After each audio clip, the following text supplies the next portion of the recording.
अस्सलाम वालेकुम। वालेकुम अस्सलाम। मेरी बहुत सारी वीडियोस जो है ना वो मिलियन क्रॉस कर जाती हैं, लेकिन क्या वजह है कि अमेजोन की वीडियोस 20,000 है।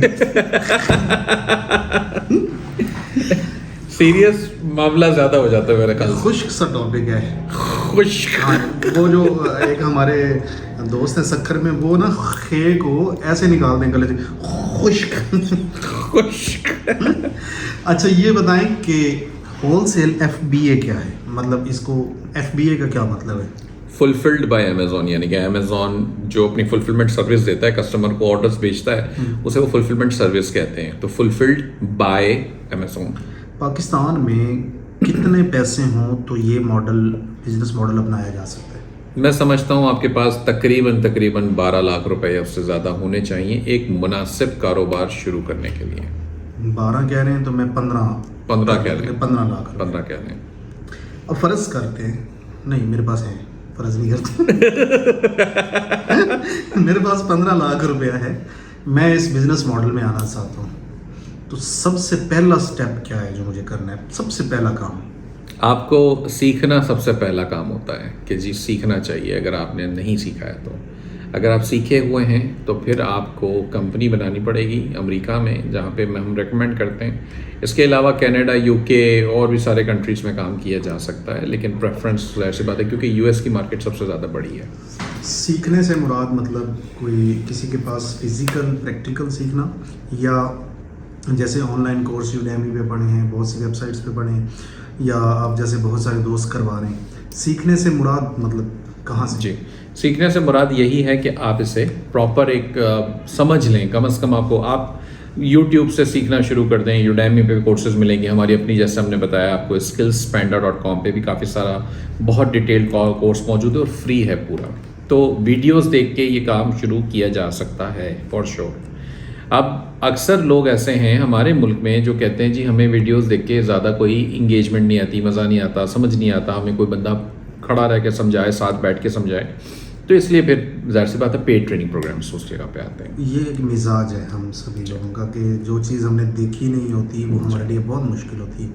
आँख उजल पहाड़ उजल वाली बात है। मैं इसको कहता हूँ कि रियल फील टच। जब तक आप किसी भी चीज़ को छू के महसूस नहीं करते, आप उसको ख़रीद करने में हमेशा हिचकिचाहट का मुजाहरा करते हैं।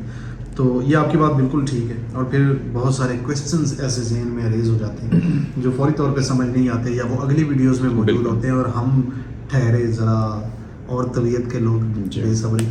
तो ये भी ठीक है। तो पाकिस्तान के अंदर अमूमन इसके जो कोर्सेज हैं वो कितने ड्यूरेशन के हैं और वो कितने पैसों में यानी हो जाते हैं? ये यहाँ पे सवाल करने का मकसद कतन ये नहीं है कि मैं आपको प्रमोट कर रहा हूँ। ठीक है। अच्छा, इसमें प्रोग्राम्स हर कंपनी अपने अपने तरीके से देती है। हमारी कंपनी क्योंकि पाकिस्तान में अमेज़ॉन होलसेल का बिजनेस मॉडल इंट्रोड्यूस हमने करवाया था, तो तब से हम होलसेल अमेज़ॉन ही सिखा रहे हैं। तो हमारे 2 किस्म के प्रोग्राम होते हैं। एक उन लोगों के लिए होता है जो अपनी इन्वेस्टमेंट खुद लगा के, खुद सीख के, खुद कारोबार करना चाहते हैं, यानी कि वही काम भी करेंगे, पैसा भी वही लगाएंगे, मेहनत भी वही करेंगे। एक इनके लिए होता है, इसे सक्सेस कैंप हम कहते हैं, बूट कैंप का रिप्लेसमेंट कह लें। दूसरा एक प्रोग्राम होता है जिसे आप वर्चुअल असिस्टेंट की ट्रेनिंग कहते हैं। वर्चुअल असिस्टेंट वो शख्स होता है जिसके पास इन्वेस्टमेंट नहीं है, लेकिन वो किसी को सर्विस देगा, या तो सैलरी की मद में या पार्टनरशिप की मद में। उसे हम वर्चुअल असिस्टेंट की तैयारी कराते हैं, लेकिन वो प्रोग्राम का नाम है skilled pro, Amazon skilled pro. तो वो एक दूसरा प्रोग्राम है, वो थोड़ा सा कम खर्च होता है, उसमें जल्दी मुकम्मल हम करा देते हैं, लेकिन उसमें हम उस तरह से सिखाते हैं लोगों को, यानी कि दोनों तरीके से हमारे पास माइंडसेट है। यानी कि एक वो माइंडसेट है जो खुद बिजनेस शुरू करेगा अपना पैसा लगा के, दूसरा माइंडसेट है कि जो सर्विस देगा। तो वर्चुअल असिस्टेंट को हम उस तरह से सिखाते हैं ताकि वो सर्विस देने के काबिल हो जाए, और दूसरी तरफ हम उसको इस तरह से सिखाते हैं अगले बंदे को सक्सेस करने के वो अपना कारोबार। नहीं, तो हम तो दूसरे बंदों की बात ही नहीं करेंगे। मेरे पास 15 लाख है, मैंने सीखना है, मैं आपके पास आ गया हूँ, ठीक है। मुझे आप कितने महीने में सिखाएंगे? ये तकरीबन 3 महीने का प्रोग्राम होता है जो सक्सेस कैंप का, जिसमें हम आपको बाकायदा एक बिगिनिंग से लेके चलते हैं कि अच्छा जी अमेज़ॉन पे कैसे काम शुरू करना है, कैसे प्रोडक्ट्स देखनी है, कैसे निकालनी है, कंपनी कैसे बनानी है, अमेज़ॉन की सेलर आईडी कैसे बनानी है, इस तरह डिस्ट्रीब्यूटर से राब्ते कैसे करने, ब्रांड्स कैसे निकालने हैं, कैसे उनसे राब्ते करने, कैसे तबीयत मतलब एक रिलेशनशिप बनाना है। 3 महीने का वैसे प्रोग्राम होता है, लेकिन इसके साथ साल भर की मेंटरशिप का वादा भी होता है हमारा। वो वादे को हम वफा भी करते हैं अल्हम्दुलिल्लाह। तो वो मेंटरशिप में फिर इसका मतलब ये होता है कि आप 3 महीने आपने सीख लिया, अब आप एक्चुअली में कारोबार शुरू कर दें। आप शुरू करें, आप आईडी बनाएं, आप प्रोडक्ट्स निकालना शुरू करें, डिस्ट्रीब्यूटर, सप्लायर सब निकालना शुरू करें। वो जैसे जैसे आप आगे आगे बढ़ते जाएं, आपके ट्रेनर आपके साथ हैं, वो आपको जब भी आप फंसने लगते हैं, आपको कोई क्वेश्चंस हैं, चैलेंजेस आ रहे हैं, तो आप उनसे पूछते जाएं और वो आप और ये 3 महीने का जो कोर्स है, इसकी फ़ी कितनी चार्ज करते हैं? सर 55,000 रुपीज़ 3 महीने की? ये टोटल फी होती है। हम इसे मेंटोरशिप पूरे 1 साल की अच्छा, कहते पूरे 1 साल की? हैं, क्योंकि मेंटोरशिप का जो कमिटमेंट है, स्टूडेंट्स ऐसे होते हैं जो ठीक ठाक टाइम लेते हैं, ज़रा सी बात है, उन्हें हेल्प की ज़रूरत होती है। और हमारा मकसद ये होता है कि हर स्टूडेंट काम करने के साथ कमाना शुरू कर दे जब वो ट्रेनिंग के अंदर हो। अच्छा, अब 2 तरह के लोग हैं। एक मैं हूँ, मैं कहता हूँ मेरे पास 15 लाख रुपया है, मैंने तो शुरू करना है। दूसरे ये हैं कि वो कहते हैं कि ठीक है हम सीख लेते हैं, जब पैसे आ जाएंगे तो फिर हम काम शुरू कर लेंगे। मैं तो करना चाहता हूँ, तो क्या इन 3 महीनों में मेरी कंपनी भी आप बनवा के देंगे? कंपनी बनाने के जो एक्सपेंसेस हैं वो सेपरेट होते हैं नॉर्मली, वो मैंने पे करने हैं? वो आपने पे करने होते हैं। हमारे पास अपनी सर्विसेज भी हैं कंपनी बनाने की, और भी लोग सर्विसेज दे रहे हैं, और आप खुद भी बना सकते हैं, हम ये भी सिखाते हैं आपको। मैं आ गया हूँ आपके पास, ये पकड़े 55,000 रुपया, ये ले लिया। अब मैंने अपना अकाउंट बनाना है अमेजोन पे इन्हीं 3 महीनों में जो ठीक है। आपके पास। पहले तो ये पूछूंगा, ये फिजिकल क्लासेस है या ऑनलाइन है? दोनों है। मैं फिजिकल क्लास ज्वाइन कर लिया, अब मेरा अपना अकाउंट बना दें अमेजोन के ऊपर, तो उसके लिए पहले कंपनी रजिस्टर करनी होगी। जी। कंपनी रजिस्ट्रेशन पे कितना पैसा लग जाएगा? देखें, इसका प्रोसेस मैं आपको बता देता हूँ। कंपनी रजिस्टर पहले करना ज़रूरी नहीं है। आप अमेजोन की सेलर आईडी पाकिस्तान से इंडिविजुअल डिटेल्स पे बना सकते हैं। ओके। और यूएस में कंपनी बाद में बना के उस अकाउंट को कन्वर्ट कर सकते हैं। दूसरा तरीका ये भी है कि आप यूएस में पहले कंपनी बना लें और पाकिस्तान की तफसीलात डाल के आप उसमें कंपनी के अकाउंट ही बना लें डायरेक्ट। नहीं, फिर मैं कंपनी के पैसे बचाना चाहूँगा, मैं चाहूँगा अभी खर्च ना करूँ। बिल्कुल। तो मैं इंडिविजुअल अकाउंट बनाता हूँ पाकिस्तान से, तो उस पर कितने पैसे लगेंगे? अकाउंट बनाने के वैसे कोई पैसे नहीं है। जैसे अमेजोन का अकाउंट इंडिविजुअल फ्री बनता है, वो तो $40 फी है, उसकी बात की होती है, आप अपग्रेड करेंगे तब। लेकिन इनिशियली कोई पैसे नहीं होते। डॉक्यूमेंट्स आपको अरेंज करने हैं, बस जो रिक्वायरमेंट है वो पूरी कर दें। और उसमें डॉक्यूमेंट्स कौन कौन से चाहिए?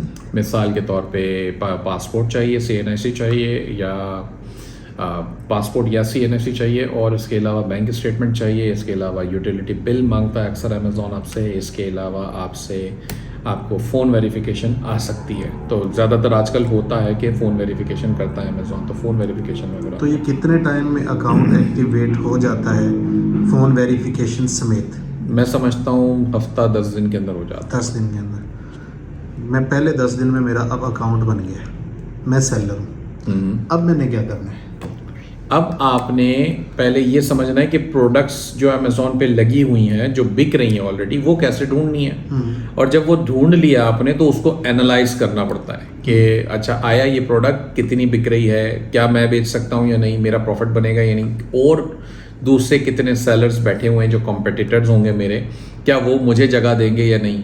ये सब चीज़ें वो टूल्स की मदद से हम सारा कुछ एनालाइज करते हैं, और ये काफ़ी इन डेप्थ होता है, डिटेल में। तो आप ये इन 3 महीनों में ये मुझे सिखा देंगे? जी।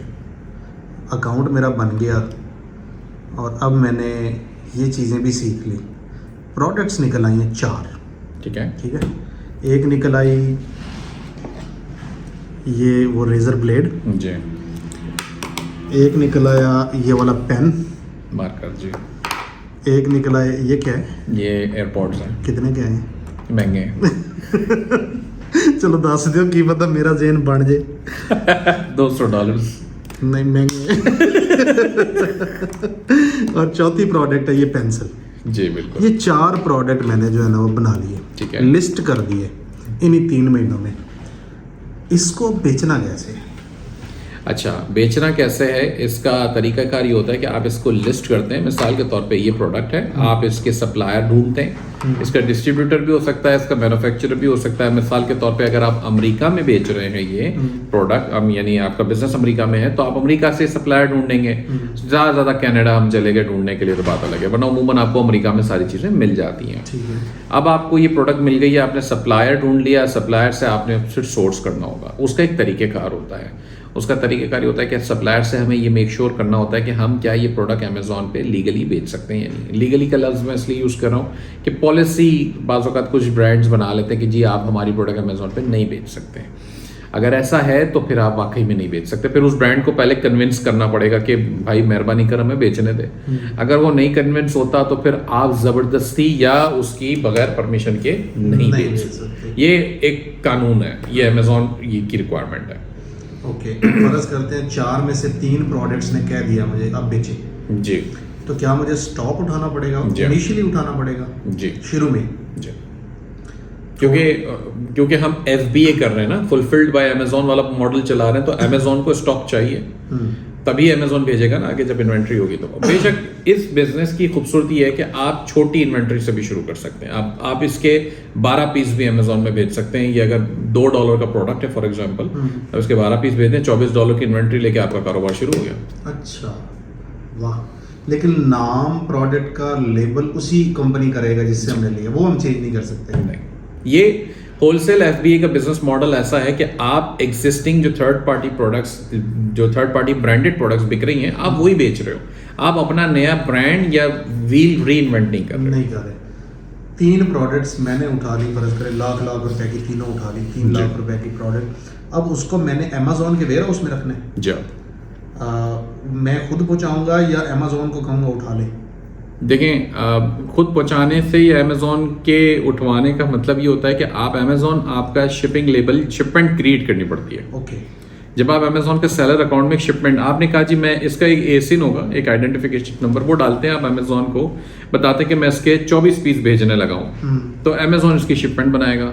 आप बनाएंगे उसके सिस्टम में, और वो शिपमेंट जब बनेगी तो आप उसके डब्बे की भी तफसीलात डालेंगे कि ये लंबाई चौड़ाई ऊंचाई जी, कितना वजन है, इतना बड़ा डब्बा है, चौड़ाई कितनी वगैरह वगैरह। ये सब डालने के बाद अमेज़ॉन आपको पूछेगा जी ये कहाँ से आ रहा है। आप बताएंगे जी ये न्यूयॉर्क के फला वेयर हाउस से आ रहा है, फला जगह से। तो अमेज़ॉन कहेगा ठीक है जी हमारा न्यूयॉर्क के अंदर फला जगह पे हमारा भी वेयर हाउस है, ये शिपिंग लेबल है, आप इसको वहाँ पे भेज दें। वहाँ पे भेज दें। अब वो वहाँ पे चला गया, अब लिस्ट भी हो गया, 3 प्रोडक्ट है, लाख रुपए का माल मेरे पास पड़ा हुआ है। ये माल अमेज़ॉन के वेयर हाउस में रखने का अमेज़ॉन को पैसे लेता है? ये स्टोरेज फी चार्ज करेगा पहले महीने के बाद। पहले महीना फ्री है। हाँ, ये थोड़ा सा फायदा हुआ है जी जी। इस मॉडल में। पिछले वाले मॉडल में तो रडी निकाल दी थी जी नहीं, उसमें भी स्टोरेज फी पहले महीने के बाद ही चार्ज अच्छा, मतलब वो सेम ही है। पहला महीना फ्री है, प्रोडक्ट आ गई।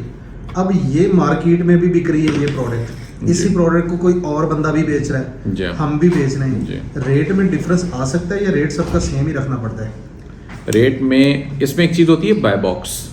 अमेज़ॉन की जब मिसाल के तौर पे ये प्रोडक्ट बिक रहा है, अब ये प्रोडक्ट का प्राइस है $3 या $5 कह लेते हैं, $5 प्राइस है, अमेज़ॉन पे लिखा नजर आ रहा है, तो जो जिस जगह पे लिखा हुआ है उसे कहते हैं बाय बॉक्स। उसमें नीचे ऐड टू कार्ट या बाय नाउ का बटन होता है, उसे बाय बॉक्स कहते हैं उस पूरे एरिया को। अमेज़ॉन पे तरीका ये होता है काम करने का, यानी कि एक प्रोडक्ट जो लिस्ट बनी हुई है उसके पीछे मल्टीपल सेलर्स होते हैं, एक ही लिस्टिंग होती है, सेलर मल्टीपल होते हैं। दराज की तरह नहीं है कि अगर आपने मार्कर ब्लैक ढूंढा तो आपको 20 मार्कर नजर आ जाएंगे। अगर आप बोलोगे ना जी ये फॉर एग्जांपल ये कोई के वाइट का मार्कर है, जो भी ये डॉलर का मार्कर हो फॉर एग्जांपल, तो उसकी एक ही लिस्टिंग अमेज़ॉन पे उमूमन मिलती है। होती है मल्टीपल, लेकिन वो फिर कोई खास नहीं काम कर रही होंगी, जो अच्छी परफॉर्म कर रही होगी वो उमूमन एक होगी। अब इसके पीछे मल्टीपल सेलर्स होंगे, तो आप वो बाय बॉक्स की थोड़ा सा जो कॉम्पिटिशन होता है वो मल्टीपल सेलर्स में होता है। अमेज़ॉन पे अगर ये $5 का, मिसाल के तौर पे शाहिद जोया नाम का एक सेलर है, वो बेच रहा है $5 का, हुज़ैफा अली दूसरा सेलर यही प्रोडक्ट उसी लिस्टिंग पे लेकर आ जाता है, बोलता है जी मैं 4.99 का दूंगा या 4.95 का दूंगा, मैं 4.5 का दूंगा, तो वो बाय बॉक्स थोड़ी देर के लिए हुज़ैफा अली को मिल जाएगा। नहीं भी मिलता, ऐसा नहीं है ज़रूरी कि मिलेगा ही, अमेज़ॉन के अपने एल्गोरिदम्स है, लेकिन उमूमन मिल जाता है। तो जब मिल जाता है तो वो बाय बॉक्स पे जो भी ऑर्डर्स आने लगेंगे वो फिर हुज़ैफा अली के पास जाना शुरू हो जाएगा। वहाँ पे सेलर नीचे शो हो रहा होगा जिससे खरीद रहे हैं। जी ओके। अमेज़ॉन हर चीज़ की ट्रांसपेरेंसी रखता है बायर के साथ। ओके। अब लोगों को अगर मार्केट भी कर सकते हैं इस प्रोडक्ट को, जैसे ज़्यादा कस्टमर लेने के लिए पाकिस्तान में हम ये करते हैं कि डिजिटल मार्केटिंग कर ली, टारगेट मार्केटिंग, फेसबुक या गूगल एड्स, तो क्या अमेज़ॉन पे रखी हुई ये जो प्रोडक्ट्स हैं इसमें भी हम ये कर सकते हैं? जी कर सकते हैं, लेकिन ज़रूरत महसूस नहीं होती, क्योंकि हम ढूंढते ही वो प्रोडक्ट्स हैं जो ऑलरेडी अच्छी सेल हो रही हों। अब ऐसे मार्कर की अगर आप डॉलर मार्कर जाकर लिखें या कोई भी उनका अपना कोई मार्कर का ब्रांड है, स्टेपल है फॉर एग्जांपल, तो उनका मार्कर अगर आप बेच रहे हैं तो उससे ये वाली चीज़ें नॉर्मली 1000-2000 यूनिट्स माहाना सेल हो रहे होते हैं। ऐसी प्रोडक्ट्स है, इससे कम भी हैं, 500 यूनिट्स वाली भी होंगी, 200 यूनिट्स वाली भी होंगी और 20,000 यूनिट्स वाली भी होंगी। अभी लास्ट क्वार्टर चल रहा है, टॉयज़ की प्रोडक्ट जो बच्चों की गुड़िया डॉल्स आती हैं वो 20-30 हज़ार भी बिक रही होती है माहाना। अब एक दिन की वो हज़ार यूनिट्स निकाल देते हैं, 500 यूनिट्स निकाल देते हैं। तो ऐसी प्रोडक्ट्स पे आप काम कर सकते हैं, मार्केट करने की ज़रूरत ही नहीं पड़ती, ज़रूरत ही नहीं। बाय बॉक्स कैप्चर करना होता है। फर्ज करें मैं कहता हूँ मेरे पास पैसे पड़े हैं, जेब में खुजली हो रही है, थोड़े से लगाने हैं मार्केटिंग पे, तो क्या अमेज़ॉन अलाउ करता है? जी जी जी जी बिल्कुल। अमेज़ॉन के ज़रिए ही मार्केटिंग अलाउ करता है या आप अपने तौर पे भी कर सकते हैं? अमेज़ॉन के तरीके से भी हो जाएगी जो उसकी अपनी बिल्ट इन पीपीसी है, और दूसरा तरीका ये होता है कि आप इसे बाय बॉक्स का फिर वो एक बाकायदा यूआरएल वगैरह, थोड़ा सा टेक्निकल होता है, यूआरएल वगैरह बना के आप फेसबुक से भी वो कर सकते हैं, प्रमोट ट्रैफिक ले सकते हैं जी। ओके। 1 महीने के बाद कितनी फ़ी चार्ज करता है स्टोरेज कीमत में? वो क्यूबिक फिट का हिसाब है, अगर जितनी आपकी इन्वेंट्री पड़ी है उसकी क्यूबिक फिट लग रहा होगा, डिपेंड करेगा, वजन भी देखेगा उसके हिसाब से। बाज़ औक़ात जो लिक्विड आइटम्स होती है उसकी डिफरेंट होती है, कैटेगरीज पे भी डिपेंड करता है। फर्नीचर की कैटेगरी की डिफरेंट स्टोरेज फ़ी होती है और ज़्यादा होती है अमूमन, जैसे शेल्विंग रैक्स रखे होते हैं, लोहे के बोर्ड्स रखी होती है, तो उनकी बहुत ज़्यादा स्टोरेज फ़ी भी होती है। अमूमन जो लोग ये शुरू करते हैं होलसेल बिजनेस, कितने % कामयाब हो जाते हैं आपकी नज़र में या आपकी राय में? मेरी राय में 100% भी कामयाब हो जाते हैं, लेकिन उसका तरीका ये होता है कि आप देखें रिस्क फैक्टर कितना है। हाँ, रिस्क फैक्टर इसके अंदर मैंने आपसे कहा था कि ये 12 पीस से भी आप शुरू कर सकते हैं। $2 का अगर प्रोडक्ट मिलता है $3 का, तो $30-40 में आपका कारोबार शुरू हो गया। अब आपको टेस्ट करना है ना, कहते हैं ना टेस्ट द वाटर्स, तो आपने उसको टेस्ट करना है, आपने टेस्ट कर लिया, अब आपकी इन्वेंट्री बिकी है, आप कंफर्टेबल हो गए, आपने कहा यार मज़ा आ गया, एक दिन के अंदर ही मेरे तो 12 पीस निकल गए। अब आप और इन्वेंट्री बाय कर लें, अब आप ज़्यादा बाय कर लें, 100 बाय कर लें, 50 बाय कर लें, और बड़ी बाय कर लें इन्वेंट्री। इसी तरह से ये कारोबार चलता है। तो अगर अब कोई शख्स कहता है नहीं जी मुझे तो कोई ब्रांड नहीं मिला, मुझे तो कोई प्रोडक्ट नहीं मिला, मैंने 2 महीने लगा दिए, तो अब ये तो उसका एक टाइम आ गया कि अच्छा जी वो हिम्मत हारने लग गया। अब हिम्मत हारने लग गया और उसने क्विट कर दिया, तो वो बात अलग है।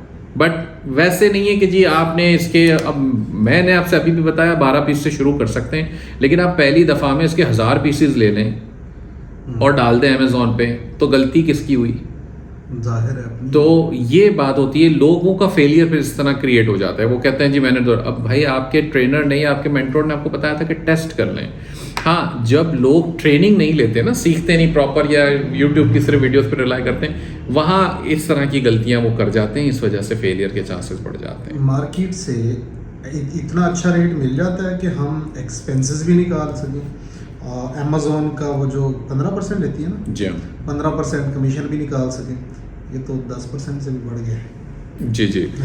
अच्छा, रेट नॉर्मली अमेज़ॉन की मार्केट का सेलिंग प्राइस ज़्यादा ही है दूसरी मार्केट में। अगर आप ये प्रोडक्ट को वॉलमार्ट के स्टोर में वॉक इन करके जाके खरीदें तो ये आपको $1.5 $2.5 में मिलता होगा, और यही चीज़ अमेज़ॉन पे ऑनलाइन बाई करें ये आपको $4 का मिल रहा होगा। अमेज़ॉन कम्पीट करता है, लेकिन सर्टन कैटेगरीज या प्रोडक्ट्स पे, हर प्रोडक्ट पे नहीं। उमूमन प्रोडक्ट्स अमेज़ॉन की महंगी होती हैं। अमेज़ॉन के बेचने का तरीका समझें। पाकिस्तान के जहन को अभी तक वो समझ नहीं आया। अमेज़ॉन प्रोडक्ट बेचने पे काम नहीं करता, अमेज़ॉन कस्टमर की आसानियाँ क्रिएट करने पे काम करता है। अमेज़ॉन ने एलेक्सा निकाल दिया, एलेक्सा में बच्चे खेल रहे हैं, बाथरूम में जा रहे हैं और कहते हैं जी hey Alexa please order and Colgate toothpaste for me. 2 घंटे में टूथपेस्ट वो बाथरूम में पहुंचा, बैठा हुआ है, पीछे से टूथपेस्ट भी आ जाएगा। ये होती है कस्टमर की आसानियाँ। उस वक्त वो बच्चा जो, ये बंदा या बंदी जो ऑर्डर एलेक्सा को मुंह से बोल के ऑर्डर क्रिएट कर रहा है, वो तो नहीं पूछने जा रहा कि जी वो टूथपेस्ट जो तू मुझे भेज रहा है पहले चेक कर वॉलमार्ट में कितने का था। हाँ, ये बात तो ठीक है। ये तो वही सिरी वाली बात है जो कि थोड़ी देर पहले मैं कह रहा था, सिरी, और ये भैन दी सिरी बन जाती है। कभी कभी पहचानती ही नहीं है। ऐसा ही है। बड़ी तंगी होती है। लेकिन एक बंदे के हाथ में मोबाइल हो ना, वो कॉल करनी है, मैसेज करना है, या कोई भी चीज़ खोलनी है, तो वो तो खोल रहा है ना बंदा। जब बंदा मसरूफ है, कहीं पे हाथ फंसे, तभी इसको आवाज़ देता है ना, और ये सुनती नहीं है। मेरी वाली सुनती है भाई। सुनती है। अच्छा, तो ये है। तो प्रॉफिट मार्जिन अमूमन 15 लाख के बजट के अंदर ज़रा डिपेंड तो सेल्स पे करता है, हमने कितनी सेल्स की, कितना उससे उसकी बस पैसा कमाया। अमूमन जो हम छोटी प्रोडक्ट्स या अपने स्टूडेंट्स को सिखाते हैं इनिशियली कि यार ये ऐसे कर लो ऐसे कर लो, और पंजाबी में कहते हैं हाथ सीधा कराना जी। मेरे वाले साहब ने तो चपेड़े मार मार के ट्रेनिंग सिखाई थी मुझे ना। आज तक नहीं भूला वो वाला स्टेप, नहीं भूला जिस पे चपेड़ लगी थी बाकी भूल जाता है ना। सही। तो प्रॉफिट मार्जिन अमूमन कितना होता है? अच्छा देखें, मैंने ये देखी हैं चीज़ें कि एवरेज अगर आप इसे 15% कहते हैं ना प्रॉफिट में, तो ये कहना सेफ होता है। सेफ होता है। आज ही सुबह इनफैक्ट आज तारीख है 17 अक्टूबर है, मैंने अपने प्रोफाइल पे एक स्टोरी लगाई थी, बड़ी छोटी सी स्टोरी थी, $2,500 की, एक बच्चे की, नई उसने काम शुरू किया, 15 दिन में उसने 2,500 ये पता नहीं कुछ डॉलर्स की सेल्स कर ली, बड़ा खुश था, मैंने स्टोरी शेयर कर दी। मैंने उससे पूछा बाद में कमेंट में कि मैंने कहा कितने % प्रॉफिट तुमने इस पे निकाला, तो वो कहता है 13%। 13% का मतलब ये हुआ कि उसने $350-350 कुछ उसने बना लिए 15 दिन में। आप इसको डबल कर लें, अगर वो इसी पेस से काम जारी रखता है तो आप इसको डबल कर लें, तो उससे $700 तो पहले महीने में कमा लिए। पहले महीने में $700 का मतलब ये हो गया कि 1.5 लाख रुपए हो गए आज के ज़माने में, या ज़्यादा हो गए शायद। तो ये उसकी कमाई शुरू हो गई। $2,500 अब आप देखें कितने पैसे बने पाकिस्तानी, 5.5-6 लाख रुपए बने। तो 5.5-6 लाख रुपए पे आपने 1.5 लाख रुपए कमा भी लिए, तो ये कोई बुरा तरीका तो नहीं है कारोबार करने का। अच्छा, अगर हमारी सेल्स नहीं होती तो हमारे उस स्टॉक का क्या होता है जो अमेज़ॉन के स्टोर में पड़ा होता है? अमेज़ॉन स्टोरेज फी तो आपको चार्ज करता रहेगा। उमूमन करते क्या है कि अगर आपको खुदा न खास्ता सेल या बाय बॉक्स नहीं मिल रहा, जिसकी वजह से सेल नहीं आ रही, तो हम फिर वो बाय बॉक्स हासिल करने की स्ट्रेटजीज पे जाते हैं, जिसमें हम थोड़े से प्राइस को गिराते हैं। खैर मैं वैसे रेकमेंड नहीं करता अपने स्टूडेंट्स को प्राइस गिराना, लेकिन अगर फंसा हुआ इन्वेंट्री फंस गई है, महीने से भी ऊपर हो गया, 1.5 महीना 2 महीना, तो फिर वो थोड़े से प्राइस को हिलजुल करानी पड़ती है। बाज़-औक़ात ये भी होता है कि आपकी इन्वेंट्री कम होती है तब भी सेल्स कम मिलती है, इन्वेंट्री बढ़ा दो तो सेल्स बढ़ना शुरू हो जाती है। अमेज़ॉन आपके स्टॉक लेवल्स देख रहा होता है, तो बाज़-औक़ात ऐसे मामला भी बनते हैं, लेकिन ज़्यादातर प्राइस फैक्टर एक आता है। और जैसे मैंने प्रोडक्ट एनालिसिस करना वो बताया था आपको शुरू में कि कैसे हम एनालाइज करते हैं, उसमें मैंने एक बात कही थी, कंपटीशन भी देख रहे होते हैं कि हमारे कंपेटिटर्स जो पहले से बैठे हैं वो कैसे हैं। अब एक कंपेटिटर देखें, एक बात हो रही थी कि थोड़ी देर पहले हमने बात की थी वहाँ पे कि यूटोपिया वालों का जिक्र छेड़ा था, तो अब यूटोपिया के बिजनेस में टक्कर में आप पाकिस्तान में एक और नया ब्रांड इसी तरह का लॉन्च करें, तो क्या आप उनको टक्कर दे पाएंगे फौरी तौर पे? नहीं दे पाएंगे, फौरी तौर पे तो मुमकिन नहीं है ना। तो वो एक ऐसे लोगों को हम कहते हैं शार्क सेलर्स, यानी कि ये बड़ी मछली है, इनको आप जाके नाखून नहीं मार सकते, आपने ऐसी जगह पे रहना है जहाँ पे बड़ी मछलियाँ हो ही ना। तो ये एनालिसिस का एक तरीका है, कंपटीशन एनालिसिस के अंदर हम इसे देखते हैं और सिखाते हैं, डिस्कस करते हैं। तो अगर आपने ऐसे ही जगह पे जाके हाथ मारा जहाँ सारी बड़ी मछलियाँ बैठी हैं, तो वहाँ तो आपकी इन्वेंट्री नहीं बिकनी, क्योंकि वो आपको अमेज़ॉन जो आपके जो सेलर फीडबैक मिल रहे होते हैं ना बाय बॉक्स को, वो भी इम्पैक्ट कर रहे होते हैं। अच्छा, अगर आपको किसी कस्टमर ने गंदे फीडबैक दे दिए, आके नेगेटिव फीडबैक दे दिए हैं, तो आपको बाय बॉक्स मिलना कम होता जाएगा, वो इम्पैक्ट कर रहा होता है उस चीज़ को भी। तो इस चीज़ों का हमें थोड़ा सा ख्याल रखना, क्योंकि नेगेटिव फीडबैक क्यों आया? क्या आपने कोई गलत प्रोडक्ट भेज दी थी? आपने कहा जी ये मैं पिंक कप उसने ऑर्डर किया, आपने सफ़ेद भेज दिया, और फिर आपने रिटर्न भी नहीं लेने दिया, या जो भी उसका मैसेज आया जवाब नहीं दिया, कुछ भी हो सकते हैं रीजंस। तो ये चीज़ों का ख्याल रखना है हमें। आपके ख्याल में पाकिस्तान से बैठ के अमेज़ॉन पे जो बिज़नेस करना है, सबसे सेफेस्ट मॉडल जो है वो यही है? बिल्कुल ऐसा ही है, 100%। 100%, और कम पैसों में किया जा सकता है। 100%। माल नहीं बिका, किसी भी वजह से नहीं बिका, तो अमेज़ॉन हमारे माल को क्या करेगा? अमेज़ॉन आपको नोटिस देगा कि जी ये डिस्कार्ड कर लें या इसको उठवा लें, अगर आप लिस्टिंग बंद कर देते हैं तो। देखें, लिस्टिंग जब तक आपकी एक्टिव है ना, तब तक अमेज़ॉन आपको कुछ नहीं कहता, वो कहेगा जी पड़ा हुआ है, मुझे स्टोरेज फी आ रही है, अल्लाह खैर सल्लाह। अब आपकी लिस्टिंग किसी तरह आपने या तो खुद बंद कर दी या अमेज़ॉन ने बंद कर दी किसी वजह से, अब अमेज़ॉन आपको थोड़े अरसे में कहेगा भाई इस माल का फैसला कर लो, आपका ऐसे पड़ा हुआ है, क्योंकि अमेज़ॉन को पता है लिस्टिंग तो लाइव है नहीं, तो माल तो बिकना ही कोई नहीं है। तो फिर उसने आपको आके कहना है कि भाई इसको उठा। अब उस वक्त आप उसको कहेंगे कि अच्छा जी मैं आप इसको डिस्कार्ड कर दो, तो वो आपसे 50-60 ये पता नहीं कुछ इस तरह आजकल अपडेटेड हो गया तो मुझे नहीं पता, लेकिन पहले 50 था। तो मैंने देखा नहीं, हमें अल्हम्दुलिल्लाह डिस्कार्ड करने की ज़रूरत ही नहीं पड़ी। तो उसमें फिर वो अमेज़ॉन डिस्कार्ड कर देगा। आप अब वो लिक्विडेट भी कर देता है अमेज़ॉन, अलबत्ता एक नई वो उन्होंने अपनी वो निकाल दी है जिसमें आई थिंक कोई 15-20% आपकी मिल कीमत के मुताबिक वो दे देता है आपको। तीसरा तरीका ये है कि आप इन्वेंट्री उठा के किसी 3PL यानी कि थर्ड पार्टी लॉजिस्टिक्स के वेयरहाउस पे भिजवा दें, वहीं अमेरिका में या जहाँ पर भी, और फिर आप ईबे पे या कहीं और पे उसको सेल कर दें, लिक्विडेट कर दें, या किसी से पर्सनली बात कर लें कि भाई मेरे ये माल पड़ा हुआ है इसको ले लो, ये जो भी कर लो, वो कम्प्लीटली फिर आपके ऊपर है। तो ये तरीका हो सकता है। किस्सा मुख्तसर यूँ कि 3 महीने में मैं नितारा कर सकता हूँ। नितारा मतलब? नितारा मतलब मैं चल सकता हूँ या नहीं, हाँ, अच्छा, नतीजा निकाल सकता हूँ। नतीजा निकाल सकता हूँ। बिल्कुल। 3 महीने में एक्चुअली देखें, अगर आप वो वैसे कह रहे हैं 3 महीने में तो ठीक है। अगर आप ट्रेनिंग को लेके 3 महीने को अज्यूम करके कह रहे हैं तो वो अच्छा, वो अलग है। वो अलग है। ट्रेनिंग तो देखें वो तो सीखने का एक प्रोसेस है। एग्जैक्टली, मैं यही कहना चाह रहा था। तो ये एक अलग है, मतलब कि मैंने अब शुरू कर लिया है। बिल्कुल। और उसके बाद अगले 3 महीने जो सीखा हुआ उसको इम्प्लीमेंट किया, तो उससे मैं नतीजा अखज़ कर सकता हूँ कि मैं इसमें चल सकूँ। एग्जैक्टली, बिल्कुल ये ऐसा ही है। Okay, T is fantastic. बेहतरीन है। बहुत शुक्रिया, आपसे बड़ी अच्छी मालूमात हासिल। अच्छा एक चीज़, वो स्किल्स पांडा पे इसका कोई नहीं फ्री कोर्स पड़ा हुआ? अरे वाह, भूल गया मैं। skillspanda.com/wholesale। अच्छा, पाकिस्तान में आप किसी से भी पूछेंगे ना कि होलसेल का एक बेहतरीन कोर्स आपको कहाँ से मिलेगा, तो वो कहेगा हुज़ैफ़ा अली या स्किल्स पैंडा। तो वो एडवांस्ड है, फ्री है, कंप्लीट, मतलब कंप्लीट मैं इसलिए नहीं कहता कि खैर वो जितना गुड वो तो आती रहती हैं चीज़ें, लेकिन आपको इतना एडवांस लेवल पे ट्रेनिंग मटेरियल कोर्स फ्री में कहीं नहीं मिलना। आपने skillspanda.com पे जाना है, /wholesale लिखें और शुरू करें काम सीखना अपना। पाकिस्तान में कितने शहरों में अब तक आप होम खिला चुके हैं? 16। नाम याद है? अभी बता देते हैं। कराची, रावलपिंडी, गुजरांवाला। तरतीब से चलते हैं, कराची से नीचे उतरते हैं ना। हैदराबाद आया, फिर सखर में अभी प्लान है, अभी नहीं ऊपर हुआ।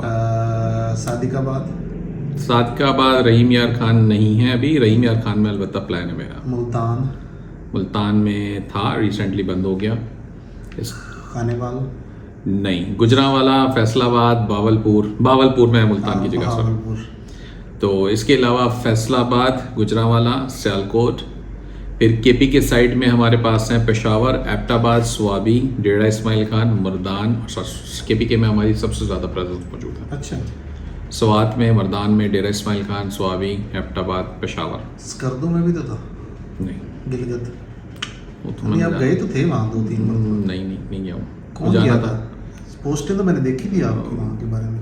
वहाँ वो प्लान कर रहा था मैं, लेकिन मैं जा नहीं पाया। वो गिलगित वाले कुछ लोग दोस्त नाराज़ भी हैं, लेकिन इंशाल्लाह मैं जल्द प्लान करूँगा। आपके साथ ही जाएंगे अब तो। बहुत शुक्रिया, दुआ में याद रखिएगा। इंशाल्लाह। आपका भाई शाहिद हुसैन जोया, हुज़ैफ़ा अली के साथ। Thank you. वस्सलाम, पाकिस्तान जिंदाबाद।